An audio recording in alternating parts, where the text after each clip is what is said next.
Esta es una producción de Grupo Fórmula. Ya comenzamos la segunda hora del doctor Leonardo Curcio. Ya le decíamos en la hora previa, después de hablar de este tema que pues sí es muy controversial, de lo que ocurrió con este joven conocido como Rix en las redes sociales, Nat Campos, y todo lo que ocurrió en su caso. Ya Leslie Jiménez, la coordinadora de proyectos de Impunidad Cero, nos platicaba lo que significa esto, y sin duda lo mucho que tenemos que hacer y lo mucho que tenemos que caminar en el sentido correcto para la justicia que exigen las mujeres, en este caso, que han sido abusadas, violentadas y todo este largo etcétera. Pero bueno, pues vamos a continuar con mucha información a lo largo de esta segunda hora.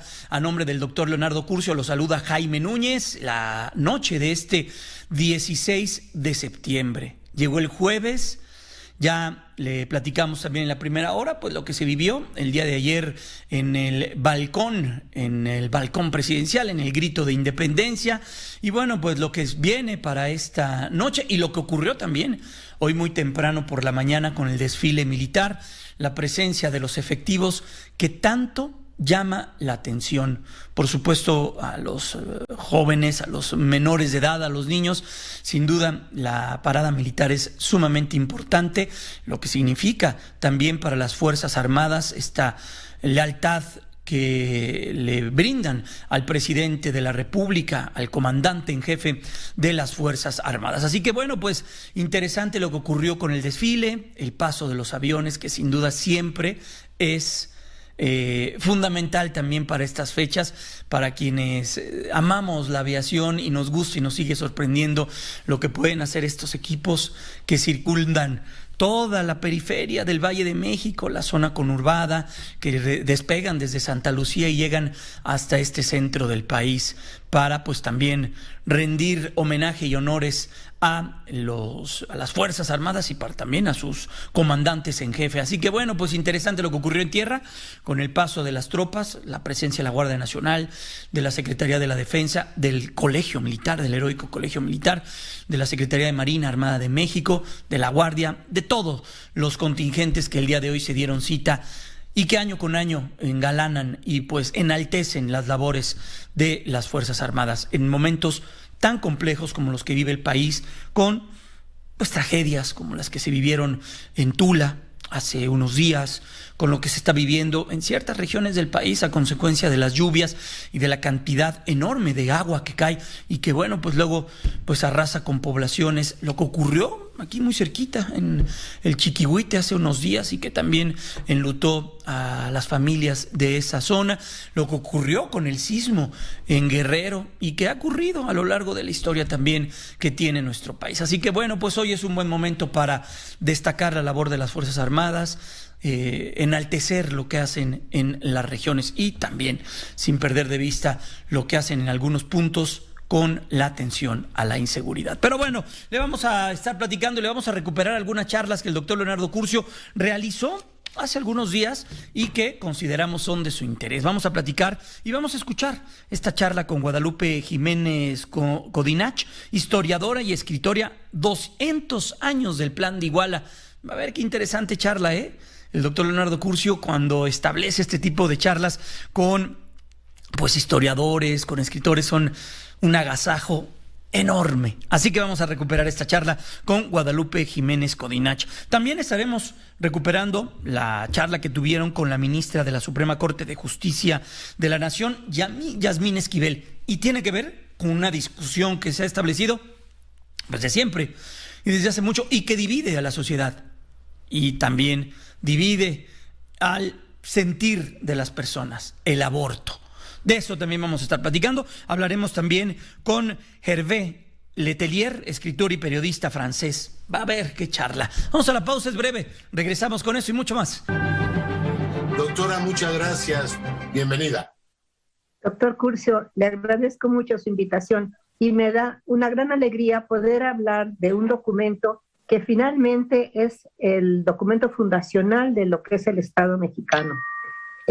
Es el Plan de Iguala el que logra lo que había sido el anhelo de muchos años, de guerra civil además, que va a ser la independencia. Sin ese plan, que es puede ser un plan de consenso, y que al rato vamos a explicarlo, pues no hubiéramos podido lograr una independencia sin tanto derramamiento de sangre, ¿verdad? Dos preguntas, una, digamos, de precisión histórica y la otra de valoración.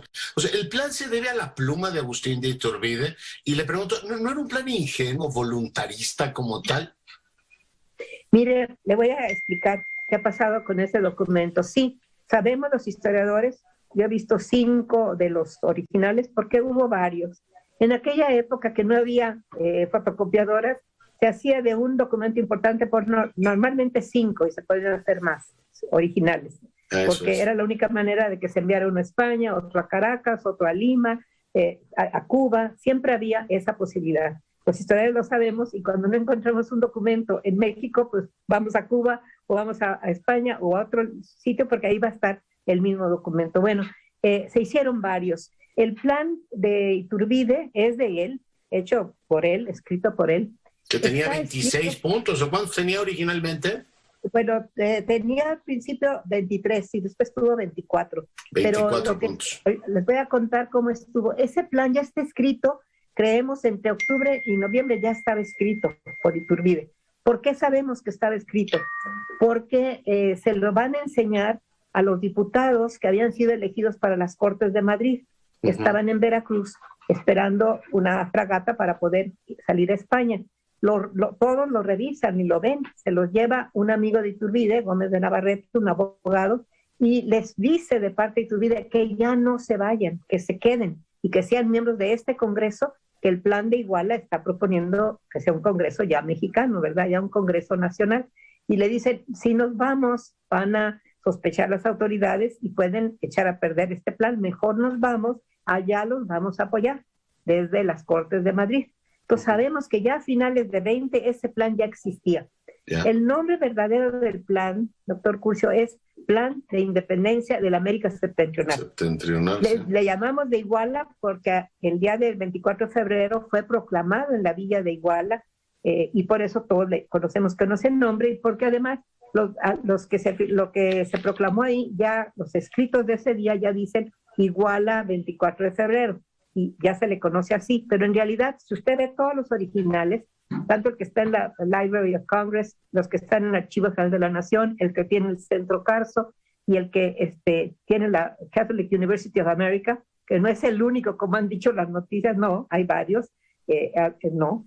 Hay una confusión con el acta esta de, digamos, de independencia del país, ¿no? Que de todas maneras no es la única, creo, ¿no? No, bueno, lo que pasa es que el joven que fue supuestamente y descubrió eso, pero pues no tenía muchos conocimientos históricos, la confunde y dice que hubo solo 2 y que uno se quemó. Está confundiéndolo con el acta que está manuscrita. El acta de independencia del 28 de septiembre está manuscrita. Había 2. Sí, una se quemó en el Congreso en 1872, cuando se quemó el Congreso en Palacio Nacional.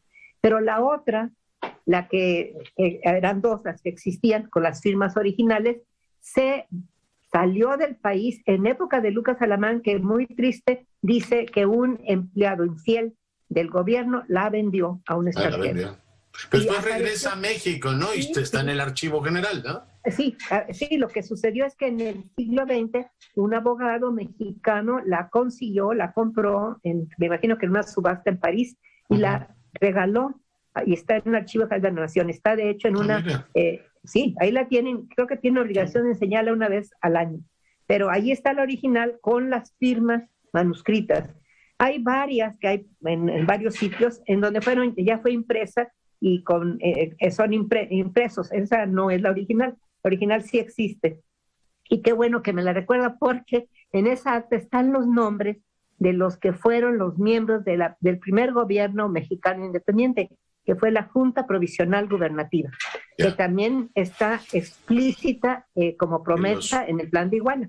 Sí, bueno, claro. Oye, en ese plan de Iguala se hace alusión a la Constitución, supongo que es la de Cádiz, claro, que la van a acatar, salvo en el tema que tiene que ver con la independencia, ¿no? Que no necesariamente se reconocía, bueno, no necesariamente no se reconocía desde España, ¿no?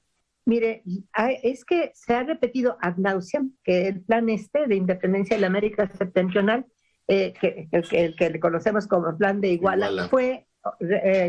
Nació en una reunión de reaccionarios o de serviles en la casa de ejercicios de la iglesia profesa. Eso lo dice Vicente Rocafuerte, que era una persona que nacida en Guayaquil, era de lo que hoy es Ecuador, y él escribe en 1822, es el primer trabajo que hay sobre el imperio de Iturbide, que se llama Bosquejo ligerísimo de la Revolución de México, desde el rito de Iguala hasta la proclamación imperial de Iturbide. Pero hay que decir quién era Vicente Rocafuerte, es enemigo acérrimo de Iturbide. Era republicano ya desde antes, era amigo de varios hispanoamericanos que habían estado en Londres, él también había estado en Londres, habían viajado juntos, y cuando él pasa por la Ciudad de México, estas personas que eran opuestas, por supuesto, al imperio de Iturbide, le piden que haga un escrito para que los Estados Unidos no reconozcan al imperio mexicano. Entonces hace un librito, pero en realidad si usted lo lee, pues es más que un libro, es un libelo. Es impresionante el número de adjetivos negativos. Yo le conté en un solo párrafo 27 adjetivos. Y él es el que dice lo siguiente, dice que ese plan, así, auténtico, él dice así, fue hecho en la Profesa por un grupo de serviles. La palabra servil en las Cortes de Cádiz de 1812, de 10 a 12, significaba los antiliberales, los retrógrados. Y él así les llama a estos supuestos autores o los que prepararon el plan. Eso no es cierto. Sabemos hasta por los archivos de la Profesa que eso ni existió. Bueno, Agustín, sí, no, doctora. Sí, se sigue diciendo, y bueno, parte de la historia, la forma en que fue estigmatizado Iturbide, hasta la fecha nos acompaña. Pero la idea de la solución monárquica, yendo a Fernando VII, que después lo vemos también en los tratados de Córdoba, Agustín Iturbide creía firmemente en esto. Hay incluso una línea sucesoria, ¿no? Hay como 5 ahí como opciones antes de él proclamarse, o que el Congreso lo proclamara emperador. O sea, la solución monárquica creían francamente, por eso le preguntaba si era un poco ingenuo o voluntarista el plan, si era realmente una solución, digamos, políticamente viable en ese momento. Mire, don Leonardo, aquí los historiadores tenemos que ponernos exactamente en el tiempo y en el espacio en que esto sucedió. Estamos hablando del año 1820-21. Es el momento que se le ha llamado, en todo el Atlántico, es el momento de 3 revoluciones. La primera es la de los años 20, muy importante. Hay revoluciones en el mundo atlántico. Está la primera de enero de 1820, el pronunciamiento de Rafael Riego, ¿se acuerda? Cerca de Sevilla, para obligar a Fernando VII a jurar otra vez la Constitución. La Constitución. Bueno, pero el himno de la República Española es el himno de Riego. Pues claro, por eso, porque él obliga, ¿verdad?, a Fernando VII a volver a aceptar la Constitución. Bueno, ese pronunciamiento tiene un gran eco. Va a haber revolución en el Piamonte, que es la península itálica, en Nápoles, en Portugal, en Grecia. Son revoluciones todas liberales. ¿Y sabe qué piden? Todas piden una constitución como la de Cádiz. Ese es el modelo de la época. Es la más avanzada, es la de vanguardia como constitución liberal. Una monarquía constitucional, como en su momento se planteó también la Revolución Francesa, pero quizá eso ya se harina de otro costal, ¿no? Pues la Revolución Francesa no pidió exactamente pero sí es el modelo de la época de 20 a 25, es la monarquía constitucional. Usted acuérdese que cuando Grecia logra su independencia, ¿qué hacen? Traen a una familia alemana que es la que va a ser los que reinen. ¿Qué hace la revolución belga, que es de la segunda oleada revolucionaria del Atlántico, que es del año 30? Lo mismo, en el momento que logran la independencia, instalan una monarquía constitucional y es Leopoldo I, alemán, de una familia alemana, que es el padre de Carlota, el que va a ser rey. Ese modelo de traer lo que dice el plan de Iguala, un monarca ya hecho. No querían invenciones, querían alguien que fuera... la monarquía constitucional en el momento es como una transición suave, porque el problema que hay ahí... del absolutismo puro a un monarca regulado, que fue, digamos, el experimento del 12 al 20, ¿no? Que Fernando VII finalmente no acepta. Pero ¿creían que en algún momento Fernando VII iba a aceptar eso? No, yo creo que le voy a decir por qué lo han de haber hecho. Fíjese usted algo muy interesante. Los diputados estos que se habían ido a nuestros novohispanos, que conocían ya el plan de Iturbide, hacen un plan muy igual y lo presentan y se los van a rechazar en las Cortes de Madrid. Pero ellos, ahí está Ramos Arizpe, está Michelena, están varios.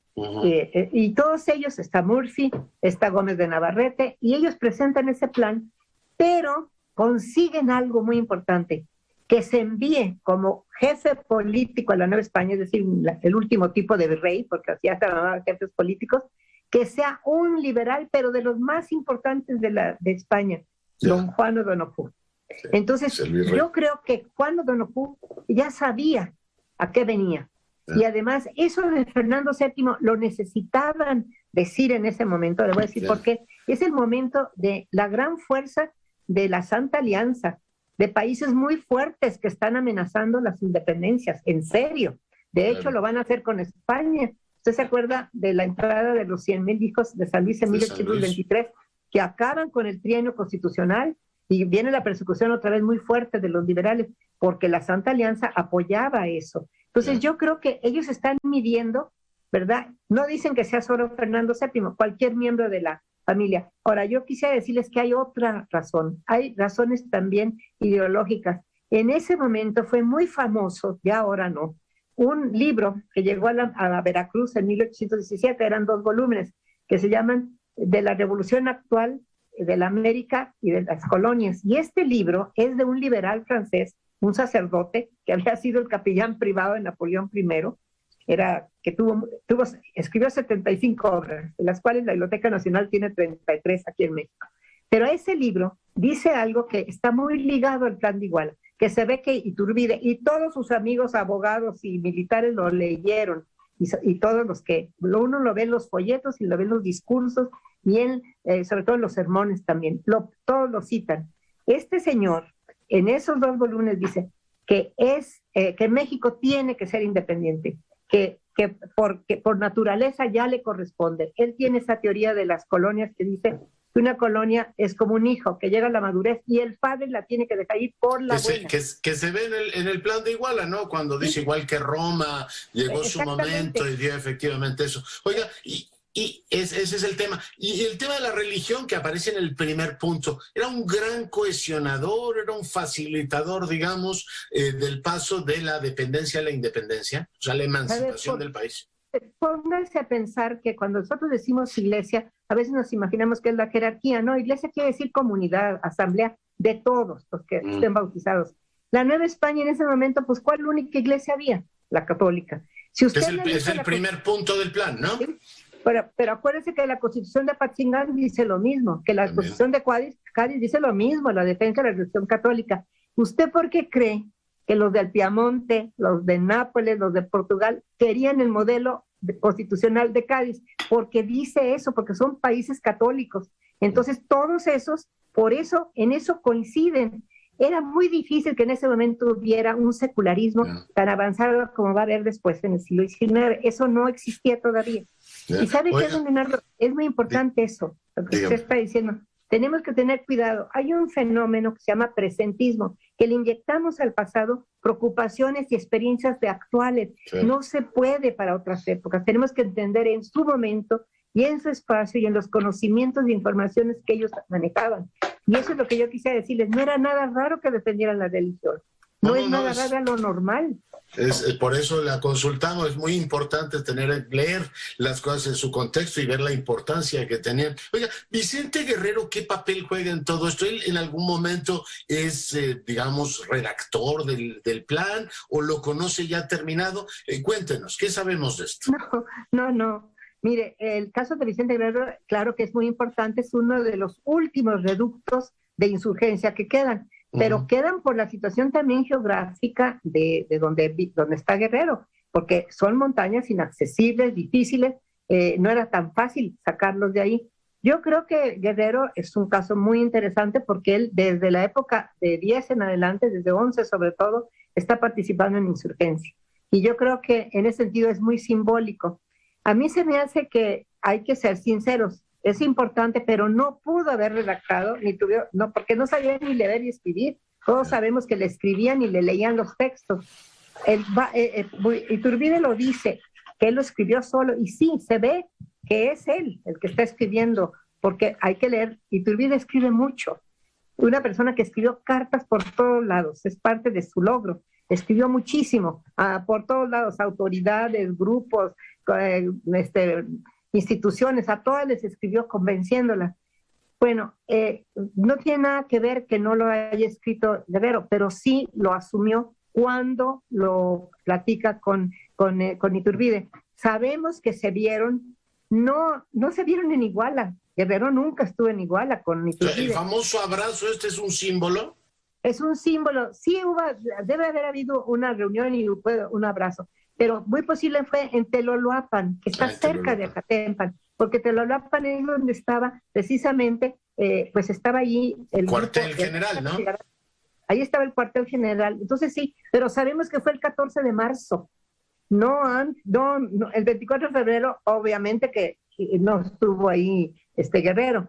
Pero mire, lo que ha sucedido, y ustedes se acordarán muy bien, como yo, de un decreto presidencial de Luis Echeverría en 1971, que declaró, imagínense, por un decreto que el único consumador de la independencia era Guerrero. Y yo conocí la persona que le hizo el texto cuando fue a Iguala a hacer toda esta proclamación, y ahí le prohibieron que se mencionara el nombre de Iturbide, solo se hablaba de Guerrero en Iguala, que no estuvo presente. En esa situación estamos. Yo creo que para ser un pueblo maduro tenemos que entender ese momento, y nosotros no somos jueces. Cada una de estas personas, yo creo, tiene que tener su papel. Yo creo que tanto Guerrero como Iturbide amaban profundamente a su patria. Claro. Eso es notorio en ambos. Pero trataron de encontrar una solución política viable en esos momentos, ¿no? El propio plan para la América Septentrional, lo que hoy conocemos como el plan de Iguala, hablaba de esto, ¿no? Después de tantos años de desangrarnos, encontrar un punto de acuerdo que es valioso políticamente. La idea de los colores de la bandera, digamos, en la bandera triangle, ¿de dónde vienen, doctora? Yo creo que hay que recordar que Iturbide estudió hasta los 15 años en el seminario de San Pedro, el seminario ahí en Valladolid. Un Morelia, muchachito, ¿no? Sí, lo que hoy es Morelia, sí. Un muchachito que ha tenido esos años en el seminario, aunque sean pocos, es un muchachito que sabe ya los clásicos griego y latín, y que además sabe emblemática.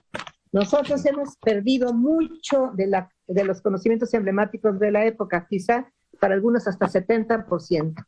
Y entre los colores emblemáticos hay tres, y son para las tres virtudes teologales: la fe, blanco; la esperanza, verde; y la caridad, rojo. ¿Por qué digo que Iturbide se basó en eso?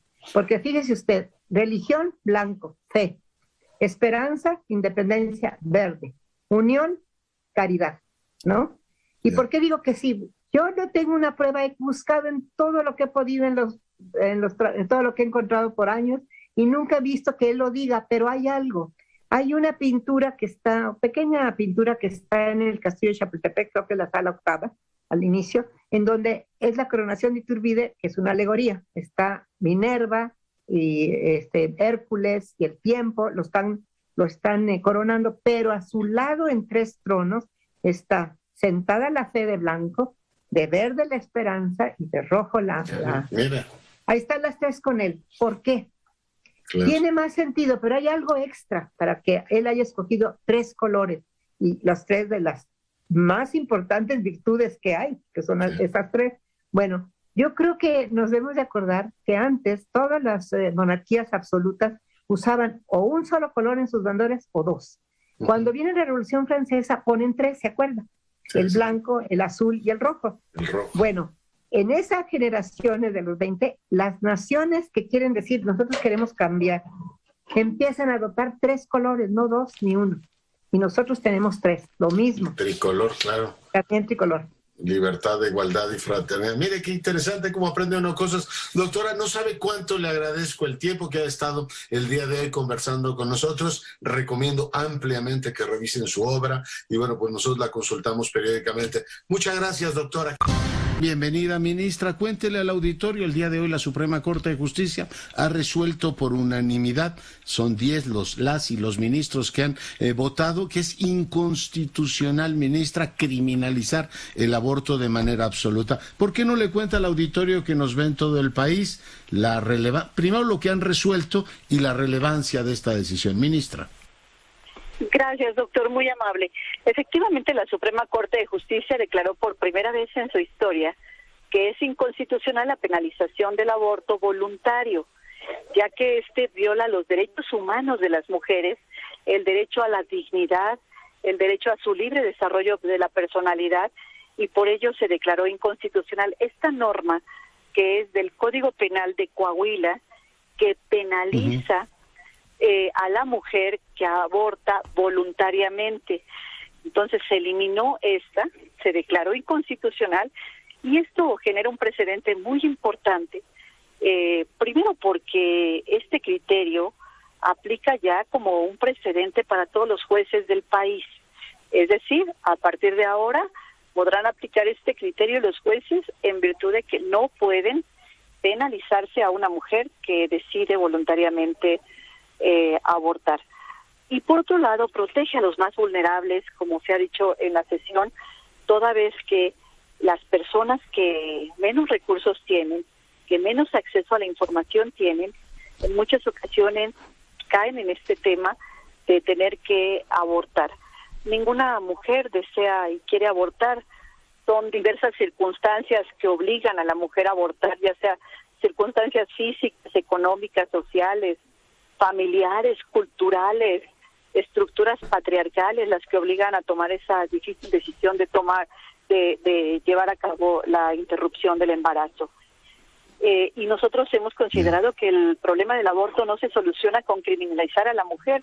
La solución debe transitar invariablemente por la educación sexual, por dar acceso a la información sobre todos estos temas a las mujeres, y por supuesto desde temprana edad, para que puedan tomar decisiones oportunas, correctas, y tener una maternidad voluntaria y una maternidad responsable, doctor. Yo creo que es una decisión histórica, es una decisión que por supuesto considera los derechos de las mujeres, y yo la aplaudo con entusiasmo. Dígame una cosa, a partir de esta decisión que toman del artículo 196 del Código Penal de Coahuila, nos dice que ahora el resto de los jueces del país van a tener que tomar en cuenta esta porque sienta jurisprudencia. Pero ¿qué ocurre? Ayúdeme a entender esto con todas las normas que pueden estar vigentes en los estados, que pueden, digamos, contemplar en este caso una acción contraria a la que ustedes han decidido. ¿Se tendrían que derogar? ¿Pueden vivir durante algún tiempo hasta que no vaya a tribunales? ¿Cómo funciona esto? Mire, en la Ciudad de México, en el año 2007, se despenalizó el aborto, como todos sabemos. Luego, en el estado de Oaxaca, fue hasta el 2019 que en el Código Penal se dejó de sancionar el aborto. Posteriormente, en el estado de Hidalgo, en julio del 2021, apenas hace muy poco tiempo, y en Veracruz, el 20 de julio de este año. Entonces, son únicamente estos 4 estados que han despenalizado el aborto en sus códigos penales.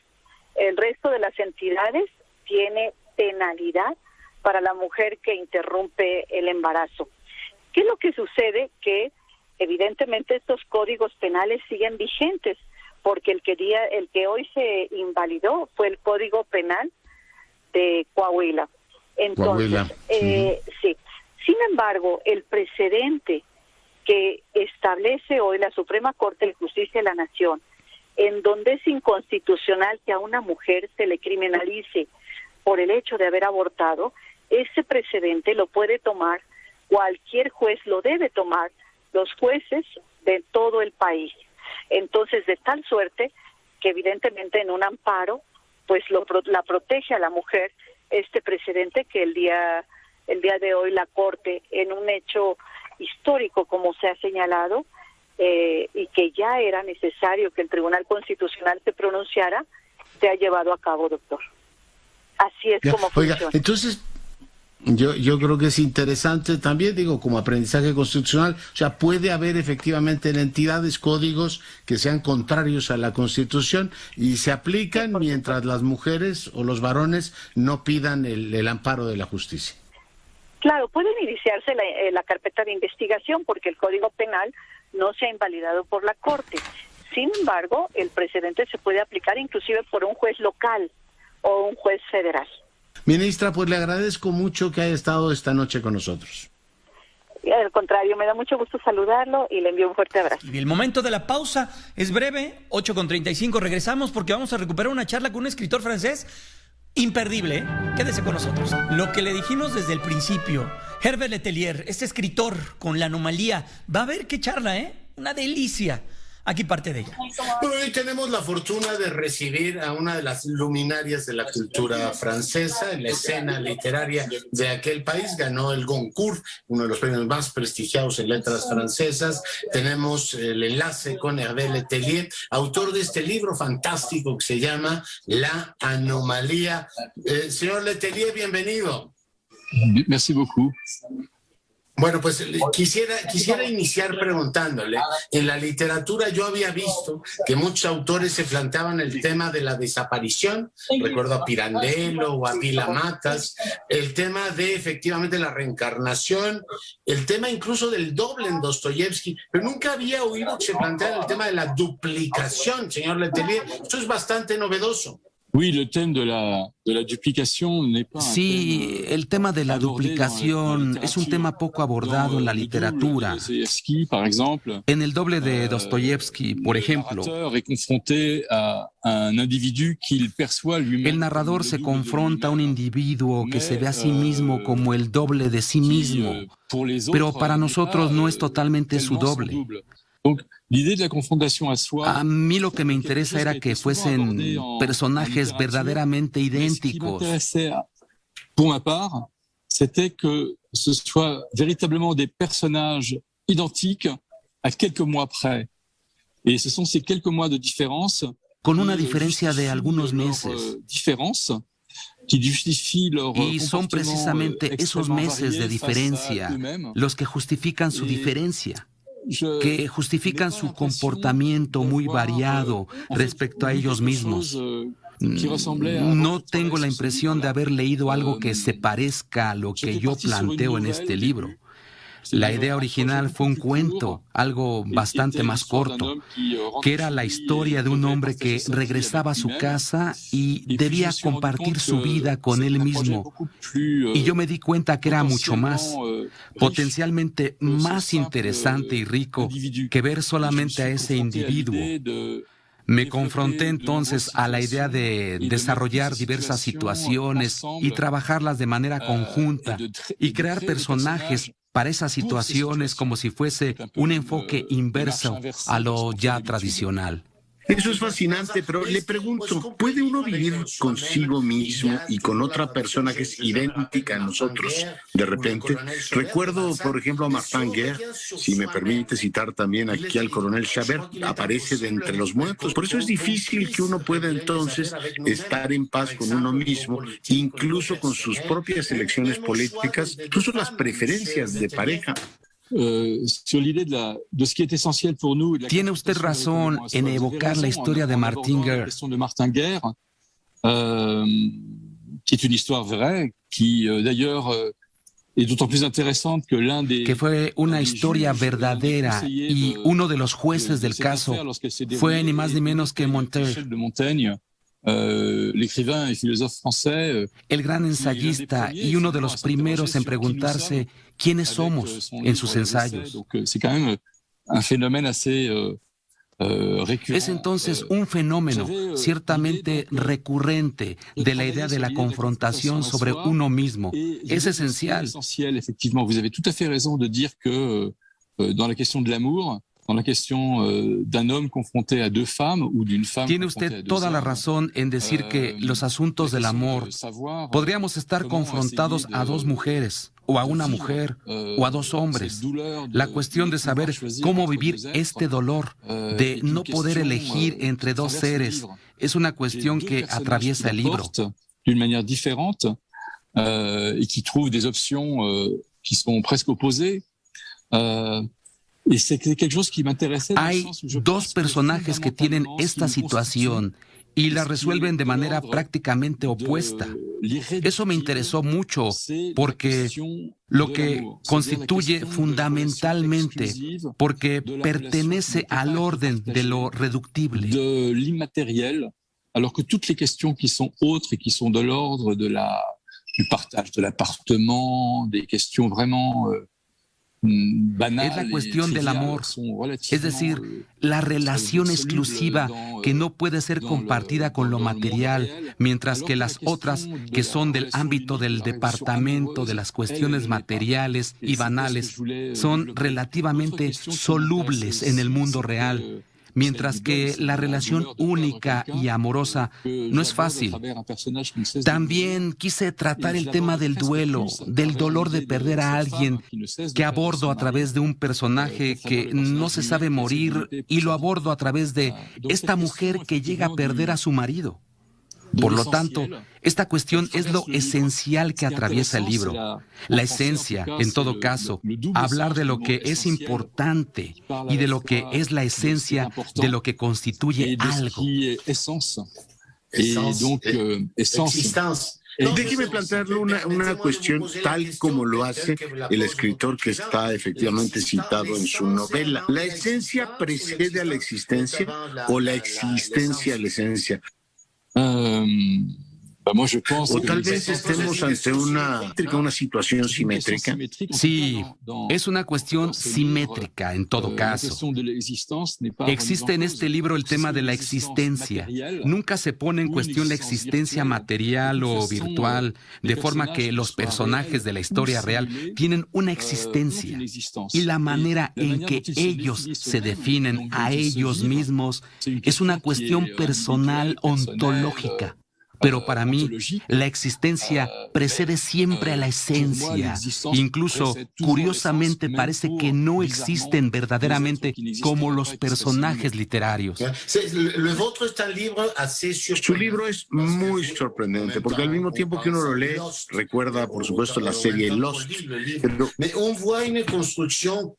hay una construcción caleidoscópica, verdaderamente complicada, porque pone usted en escena personajes muy variados, como si fuese efectivamente una suerte de trenza.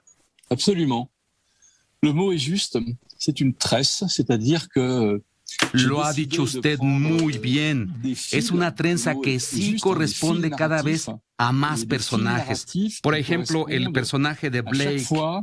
A des personnages. Par exemple, pour moi, le personnage de Blake est un fil noir. Et qui est le tueur à gages, ¿no? Y le tueur à gages, absolument. Que es el asesino a sueldo. Es un hilo negro torcido desde el principio hasta el fin del libro. Alors que el personaje de Miesel es un personaje. Mientras que Miesel, el escritor, ese personaje aparece a lo largo de todo el libro y no tiene un doble. Du fait que ce personnage est le seul qui ne soit jamais dupliqué, il n'est jamais en double. Y luego muere y después revive. Cualquiera diría que Víctor Meisel es su doble. En todo caso, según la estructura del libro, es el que está puesto por delante, porque tenía la necesidad de tener un personaje principal, pero diría que el que está más cerca de mí es André, y que mis personajes preferidos son Joanna y Slimboy. Son los dos personajes que me agradan. Ella es la abogada brillante americana, y el otro personaje es un homosexual nigeriano que intenta sobrevivir en un mundo que le es hostil. Y otros dos personajes que me gustan mucho son Adrián y Meredith. Son personajes que te hacen sonreír de manera permanente porque todo parece oponerse a su encuentro amoroso. Es verdad que Miesel me gusta mucho porque desempeña el papel de las preguntas a través de las palabras. Del principio al fin del libro, está invitando al talk show y a diferentes plataformas para expresarse. Y ahí también está la ironía del éxito, porque él vive el éxito de un hombre que ha muerto. Y él, sin ser totalmente él, vive esa vida y es bastante irónico vivir del éxito de algo que realmente no escribió. Donc je trouve ça assez ironique de la part d'un écrivain d'être couronné pour quelque chose qu'il n'a pas écrit tout en l'ayant écrit. Es un libro muy divertido. La anomalía plantea un desafío intelectual porque el fenómeno de la duplicación abre desafíos políticos. Imagínense, por ejemplo, volver sobre su propia vida y reclamarle al doble. Oye, ¿por qué votaste por Macron? Un diálogo así es difícil de imaginar, pero le pregunto, ¿no es muy complicado combinar todas estas estrategias narrativas que van desde la novela negra hasta la novela cómica? Sí, es complicado, pero es necesario.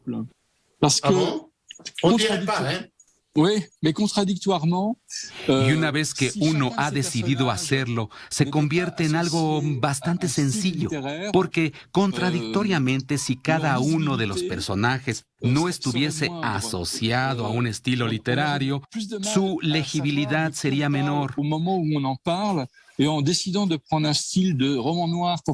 Tendríamos problemas para saber de quién se habla en el momento y, por lo tanto, cuando decido tomar el estilo de una novela negra para hablar del asesino a sueldo, celui qui tombe malade par le Markel pilote, qui lui vit sa vie professionnelle. Et à chaque fois, donc, on a une unité. Y en el momento en que uno regresa sobre Blake, regresa a la novela negra. En el momento que vuelve sobre Adrián y Meredith, inmediatamente vuelves a sonreír. El narratif du roman lui-même, mais cette complexité va de pair avec une simplification. En el momento que vuelve sobre Myrtle, es una historia un poco negra porque es complicada. Es el piloto que vive su vida profesional y cada vez tenemos un hecho que facilita la escritura y la lectura.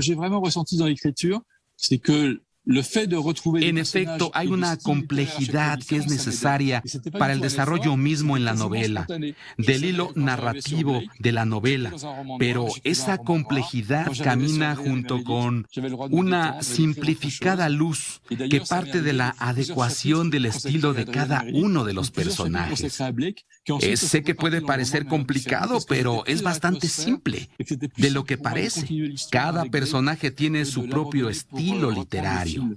Para el lector es sí también igualmente fácil, se lee además con alegría, con naturalidad del libro. Usted inserta, no sé si esto sea canónico, una serie de elementos que van desde correos electrónicos, mensajes de texto. Sí, es una novela bastante sorprendente. Sí, tenía ganas de integrar todas las formas posibles de la escritura. Es decir, no tengo ningún problema en poner una canción, una poesía, un intercambio de correos electrónicos. Des interrogatoires, j'ai même des SMS. Donc, c'était volontaire, c'est-à-dire que j'avais envie. Es verdad que recurro a interrogatorios o a SMS. Tenía ganas de escribir un texto no en el que no buscara la exhaustividad, pero sí en tener esa dimensión multiforme. De l'écriture dans laquelle on vit aujourd'hui, c'est-à-dire un monde qui parfois est un peu relâché, comme celui des mails, un monde un peu plus soutenu qui est celui de la lettre, la véritable lettre, et puis le monde de l'écriture. Mi mundo del mundo de la escritura en la que vivimos en estos tiempos, con elementos bastante relajados, hasta los formales, como en las cartas. Dans lequel je précipite le lecteur. Las verdaderas cartas y luego la escritura casi blanca como la anomalía de Victor Miesel. A la Blanchot, a la Bobin, même Christian Bobin. Un libro que no tiene nada que ver con el mío, que no me gusta particularmente, pero me gustaba la idea de hacer un pastiche. Me gustó muchísimo su libro y quiero agradecerle esta entrevista. Bienvenido a México. Merci infiniment à vous. Merci beaucoup. Hervé Letelier, autor de este libro, La Anomalía, hoy en conversación con usted. Es un libro sorprendente, divertido, ágil, lleno, por supuesto, de reflexiones, de novedades y una combinación de personajes, géneros y elementos literarios. Muchas gracias. Con esto nos vamos. Hasta luego, monsieur Letelier. Adiós. Hasta luego. Bueno, pues hasta aquí con la charla de Herbert Letelier. Qué interesante, ¿no? Todo lo que dice el doctor Leonardo Curcio. Y también esta lluvia de ideas entre el autor y el entrevistador, sin duda, siempre es magnífico. Nos vamos a la pausa y nos vamos también al final de este espacio informativo. Los dejamos con los coches, en la radio, en la televisión queda Fórmula Financiera. Mañana regresamos ya, noche de viernes. Quédense en Grupo Fórmula, sigan y cuídense mucho. Disfruten lo que resta de este 16 de septiembre. Esta fue una producción de Grupo Fórmula.